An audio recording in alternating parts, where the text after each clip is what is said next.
વડીલો યુવાનોના બધાના સહકાર આશીર્વાદ લીધા અને ચોક્કસ આવનાર દિવસોમાં જ્યારે પણ આ વિસ્તારના લોકોના પ્રાણ પ્રશ્નોના નિવારણની વાત થશે કે વર્ષો જૂના પડતર પ્રશ્નો બાબતે લડવાનું થશે તો ચોક્કસ આવનારા દિવસોમાં અમે ફરી આવીશું અને અહીંના લોકોને સાથે રાખીને આગળ વધીશું.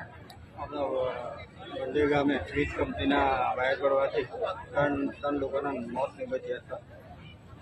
જે બાબત ગઈકાલે ન્યૂઝ મીડિયાના માધ્યમથી અમને જાણવા મળી છે, જેમાં વીજ કંપનીની ઘોર બેદરકારીના કારણે એમના પાપે 3 લોકોએ પોતાના જીવ ગુમાવ્યા છે.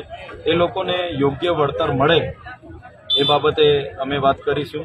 જે આગળ 3 લોકોની અહીંયા મૃત્યુ થયું હતું એમાં અમારી નરેશભાઈ એમની પૂરી ટીમ અમે એમને વાત કરી હતી. એ લોકો ત્યાં એમના પરિવારને સાંત્વના આપવા માટે આવ્યા હતા અને સમયે એમને એમનું વળતર મળે.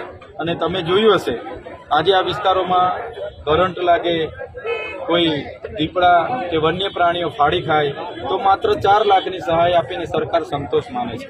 તો આજે 4 લાખમાં શું થવાનું છે?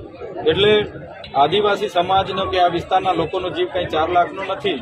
આ પરિવાર એ એના પોતાના બાળકો છત્રછાયા ગુમાવે છે.